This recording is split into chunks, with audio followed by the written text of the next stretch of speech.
Saudações a você que está assistindo esse vídeo no canal Verbo Bíblia e Teologia. Dentro das proposições de interpretação bíblica, nós encontramos também diferença de opiniões no que tange a métodos teológicos de interpretação. Esses métodos teológicos eles são o dispensacionalismo e o aliancismo. Enquanto o aliancismo ele é um sistema baseado num pacto de graça e salvação, e que ele cobre todo o período da história, ele releva Israel e a igreja como instituições, ou seja, não faz distinção entre elas, e acaba culminando na fusão de conceitos básicos que vão desaguar no sistema alegórico de interpretação. Já o dispensacionalismo, ele não ignorando o fator pacto de graça e salvação, ele diferencia essas instituições. Isso vai ressaltar também a tratativa divina, né, com relação a ambos, né, de maneira distinta em períodos ou tempos estabelecidos por Deus ou pré-estabelecidos por Ele. Dessa forma, esse método teológico ele vai desaguar no sistema literal de interpretação. Daí que esses dois sistemas ele acabam sendo confrontantes, né, como também o no termo soteriológico e no termo escatológico, né? Mas é interessante ressaltar que os dois sistemas requerem cuidados. E esse cuidado gira em torno de não adotar o seguinte mito. A igreja é o Israel de Deus. Muito cuidado com essa fala, com essa proposição, porque ela é mitológica, ela não é verdadeira. Nem em uma situação, né, nem em uma corrente de interpretação, nem em outra. Embora haja essa fusão, né, é perigoso demais afirmar que a igreja é o Israel de Deus. Isso com base na história, com base, né, em fatos do dia a dia, nós vemos isso. Mas isso é um outro assunto. Para esse vídeo, eu gostaria de destacar apenas as diferenciações, as distinções claras e óbvias entre Israel e a igreja. Esse é o propósito desse vídeo. Tá? Eu quero destacar porque essas diferenças elas são insistentemente ignoradas pelos aliancistas, que insistem de uma maneira ansiosa em classificar o dispensacionalismo como uma teologia heterodoxa, o que não é verdade. Isso nós vamos ficar sabendo depois da vinheta. E você aproveita para dar uma passadinha lá na página principal do canal, se inscrever e também curtir os nossos vídeos aí para dar aquela força, aquela moral pra gente.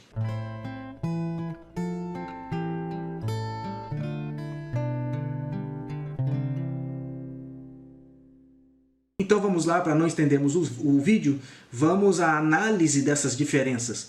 Leo Sperr-Chafer, um dos principais nomes do dispensacionalismo, ele desenvolveu algumas proposições que visam diferenciar, né, caracterizando Israel e Igreja como instituições distintas. Frisa-se instituições distintas com a tratativa debaixo da mesma graça para uma só salvação, para uma só fé, né, em uma só pessoa, né, na pessoa de um só ser, ou seja, Jesus. Essa compilação de Chafer está no seu livro Systematic Theology. Vamos então a essas proposições, essas diferenciações, no que tange a Israel e a igreja. Primeiro, o propósito divino ele muda em relação a Israel e a igreja.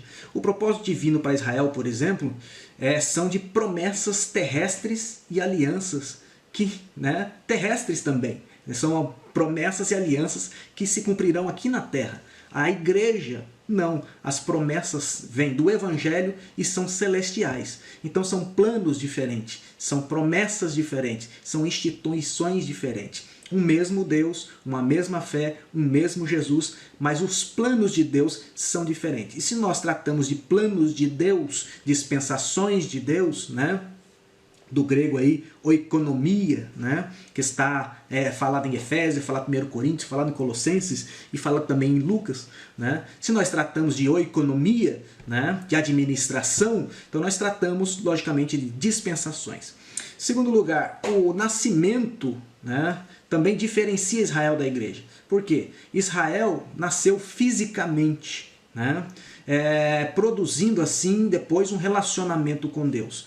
A igreja não, a igreja nasce espiritualmente. Então aí já temos um contraste. E ela não produz um relacionamento, ela já vem, ela já traz um relacionamento com Deus, através da ligação feita pela cruz, né, de Jesus Cristo.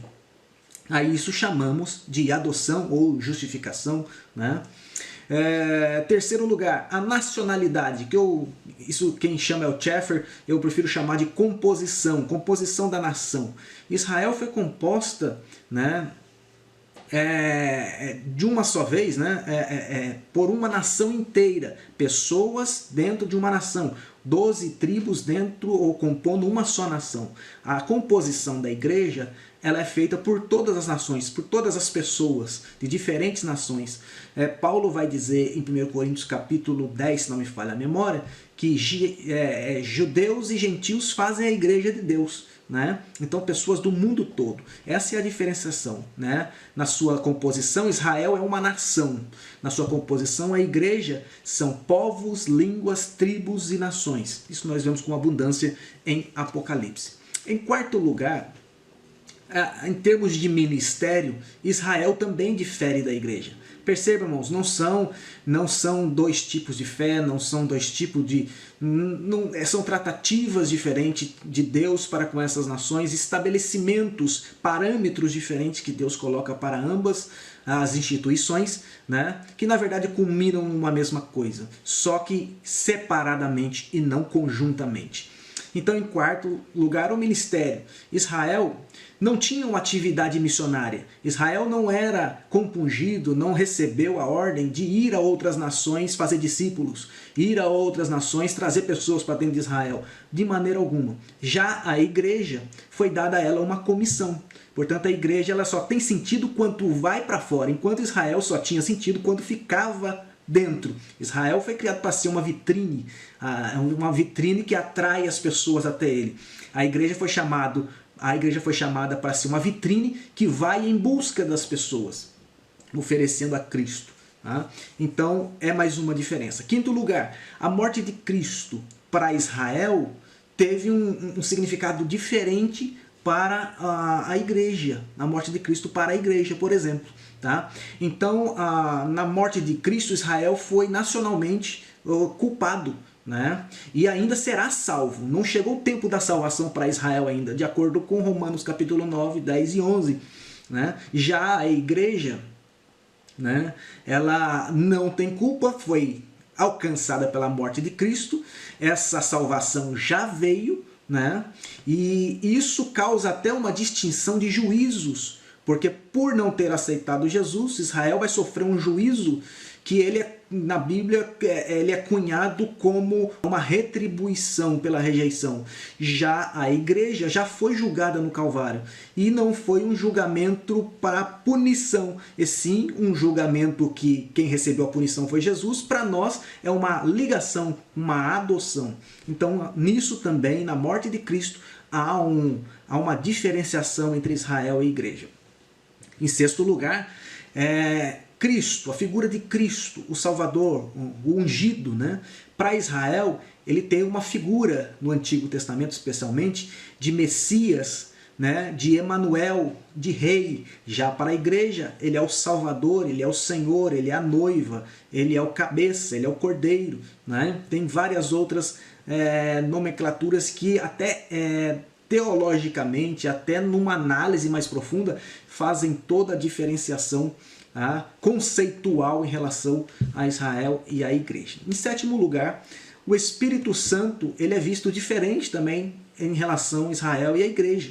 O Espírito Santo, para Israel, ele agia sob medida, né, comedidamente, sobre algumas pessoas de maneira temporária. Já para a igreja, ele vem sobre todos, né, sem medida, abundantemente. Tá? Tanto que Atos capítulo 10 fala que enquanto Pedro pregava a palavra, o Espírito Santo caiu sobre todos que estavam sobre a casa, que estavam na casa. Né? Então a diferenciação ela é quase que abissal, né, entre as eras, entre as instituições. Em oitavo lugar, a promessa da volta de Cristo para Israel é uma, para a igreja é outra. Para Israel, ele, como eu já disse, ele vem gloriosamente sobre as nuvens do céu com poder e grande glória. Para a igreja, ele vem de uma maneira singular, ele vem de uma maneira especial, ele vem de uma maneira particular para recepcionar a igreja nas nuvens sob a forma de arrebatamento. Em nono lugar, com relação à posição, Israel difere também da igreja, porque a posição de Israel para com Deus é de servo. A posição da igreja para com Deus é membros de uma família. Eu podia até ampliar, como um bônus aí para vocês, que a posição de Israel para com Deus seria de nação sacerdotal, Já na posição da igreja para com Deus seria de reis sacerdotes que reinarão para sempre com o Senhor e julgarão as nações. Então a diferença é muito grande realmente. Em décimo lugar, com relação ao reino de Cristo na terra, Israel e igreja gozam também de privilégios aí diferentes, segundo o que Deus já de antemão propôs para ambos. Estou falando que Israel, ele, quando da sua vocação, quando da transmissão do pacto do Sinai, foi vocacionado Israel para ser um povo sacerdotal de Deus. E isso foi quebrado, essa aliança foi quebrada e ainda não foi, esse pacto não foi refeito, esse pacto ainda está por vir, Israel foi levado para cativeiro, Daniel tem a revelação das 70 semanas, 70ª semana essa que ainda não ocorreu. Quando ela ocorrer, esse pacto do Sinai também vai ser aí cumprido, com essa vocação de Israel para ser súdito nesse reino, ou seja, para ser a nação sacerdotal de Deus. Já a igreja já nasce em Cristo pelo plano perfeito da salvação. A igreja já nasce com privilégios, num patamar tanto superior a Adão quanto superior digamos, a Israel, porque o status que Cristo leva ao homem é superior ao estado original dele. Quando no estado original ele era uma criatura perfeita, agora em Cristo ele é a esposa do Cordeiro. Então o status, a reparação foi feita sobreexcelentemente, e tanto mais superior do que o estado original. Portanto, a igreja já nasce na condição de herdeira de Deus, herdeira e co-herdeira em Cristo. E é uma situação abissal entre Israel e a igreja. Nesse décimo quesito, com relação ao reino de Cristo na terra. Portanto, Israel vem como súdito e a igreja vem para reinar com Cristo durante 1000 anos. No 11º ponto, nós temos a questão do casamento, que também é diferente. Alegoricamente, segundo Ezequiel capítulo 16, Israel para Deus simbolizava uma esposa, e uma esposa infiel. Já a igreja, ela é chamada de noiva, e não é alegoricamente, é substantivamente. Então vai haver o casamento literal. Se formos pelo método alegórico de interpretação, teríamos que provavelmente alegorizar a igreja como noiva também, e esse casamento aconteceria na alegoria, se bem que até para certos expositores da doutrina, por exemplo, pós-tribulacionista, é suscetível que isso aconteça deduzindo a partir de interpretações acerca, por exemplo, do arrebatamento no ponto de vista pós-tribulacionista. Mas esse não é o assunto. O fato é que, literalmente e não alegoricamente, o casamento da igreja diferencia essa instituição da instituição Israel. Enquanto Israel ela era uma esposa alegórica, usado para ilustrar na boca do profeta a situação de Israel, a igreja não. A igreja já é substantivamente, não abstratamente, mas concretamente a noiva do Cordeiro que virará a esposa do Cordeiro. Em 12º e último lugar, nós temos também a maravilha da posição na eternidade tanto de Israel quanto da igreja. Sendo Israel né, considerado na eternidade, né, ou vocacionado na eternidade para ser espíritos de homens aperfeiçoados na nova terra. Já a igreja será a igreja dos primogênitos, né, nos novos céus. Igreja por quê? Porque é o corpo de Cristo, né, a instituição que Cristo veio trazer. Primogênitos por quê? Porque é casada com o primogênito, né? Primogênito e unigênito de Deus, primogênito entre os mortos. Também a igreja vai ressuscitar para nunca mais morrer, né? E herdará os novos céus, não a nova terra, né? Então, irmãos, com isso, com essa exposição, eu não quero, de maneira nenhuma, o dispensacionalismo ele desmerece a Israel. Como querem os aliancistas. De maneira nenhuma. De maneira nenhuma há uma detração, há uma rejeição, um antissemitismo, há um elitismo da igreja. O dispensacionalismo ele não faz esse tipo de distinção. São decretos divinos, vocação divina, né, para Israel, para a igreja. Tá? E ambos, não há demérito em um em relação ao outro, ambos são grande bênção de Deus que trata, né, da eleição de um para um cargo, de eleição de outro para outra posição, não cargo, mas posição, né, celestial. E fechando esse vídeo então, a importância de se diferenciar os papéis, as atribuições de Israel e a igreja, nos leva, primeiramente, para uma correta interpretação escriturística, né? Aplicar o que a quem, né? O objeto ao devido dono. Né? Segundo lugar, para a devida aplicação às profecias. E a obra de White Pentecost, eu até estou com ela aqui, ela bate muito nessa tecla, né? Ela mostra, ela guia, né, o dispensacionalismo ou o Apocalipse por essa rédea, né, ou por essa trilha, por esse caminho, né, de interpretação das profecias, aplicação de cada termo bíblico, de cada passagem bíblica no seu devido contexto, na sua devida aplicação.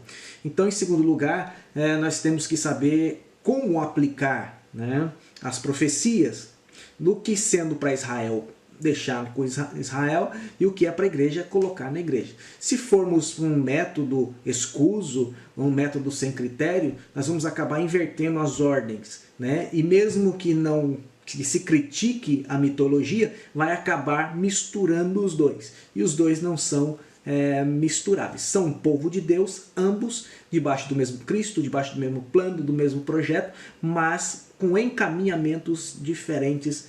Isso é uma coisa a se discutir com Deus e não com a teologia, né? Porque Deus quis assim, né? Planos divinos, né? Terceiro lugar, exatamente para o conhecimento da diferença entre Israel e igreja, para a gente não ter que, com base no primeiro ponto, que é a correta interpretação, e segundo, a devida aplicação da profecia, a gente não tem que abrir mão de métodos, ou, desculpe-me, lançar mão de métodos não convencionais, vamos dizer assim, ou métodos sem critérios, né, para interpretar, fugindo assim, né, tentar explicar o que não tem fundamento, nem prático, nem bíblico, né, e não traz nenhum benefício em termos de esperança para a igreja, o que já nos leva para o quarto e último ponto do porquê conhecer a diferença de Israel e a igreja, que é exatamente embasar essa esperança. A Bíblia, ela não trata, principalmente a igreja, porque nós temos só uma dispensação. Aliás, de White trata sobre isso também no seu livro, né, que Israel ele tem aí 5 dispensações, né, a história de Israel, aí, das 5 dispensações bíblicas, conta aí a origem do homem, a história de Israel, sendo que a partir do pacto abrâmico até a lei, né, ou minimamente 3 dispensações Israel passou, e a igreja só tem uma, né? A igreja, nosso tempo é só esse. A igreja, vou voltar a repetir, ela foi cunhada na história de Israel em um tempo e vai ser tirada antes que esse tempo da história de Israel ele se acabe. Então a nossa dispensação é somente a dispensação da graça, somente a dispensação da igreja. ou a dispensação do Espírito, né? Então, o que ocorre? A nossa dispensação ela é pautada na esperança e não na desesperança. Com isso, vem outros erros de interpretação, como por exemplo de 2 Tessalonicenses capítulo 2, né, que fala sobre a vinda do iníquo, 1 Tessalonicenses capítulo 1, verso 10, 4, 16, 17, e outros textos, né, que fogem, na verdade, em sua essência, né, do contexto literal, do contexto real, para um contexto alegórico ou puxando termos sem o seu devido contexto histórico, cultural, bíblico e até semântico, exegético, que seja. E a proposta também do dispensacionalismo, né, e principalmente de tentar desvendar e separar, né, os conceitos que referem a Israel e a igreja, é exatamente para acalentar essa esperança viva que a igreja tem. Mas, meus irmãos, estamos chegando ao final desse vídeo e a ideia, como sempre, não é promover nenhum tipo de debate, embate ou guerra ou confusão naquilo que você crê, né? De natureza que a ideia aqui é fazer com que você pense e reflita sobre esse assunto. Dessa forma, se você gostou desse vídeo, curta, compartilhe, se inscreva no canal e ative o sininho para receber as notificações. Assim que possível, nós estamos aqui com bastante insights, bastante material para subir, né, em forma de vídeo aí, para enriquecer e também edificar espiritualmente a sua vida e a vida daqueles com quem você compartilhar esse vídeo, né? Assim que possível a gente vai estar subindo esse material e você, estando aí com o sininho ativado, vai receber na íntegra aí a notificação desse material novo que está chegando. No mais, eu desejo que Deus abençoe a sua vida e que você se enriqueça gratuitamente e graciosamente no poder de Deus através da sua palavra, pelas reflexões bíblicas das quais nós estamos aqui também preparando para você. Deus abençoe a sua vida em nome de Jesus.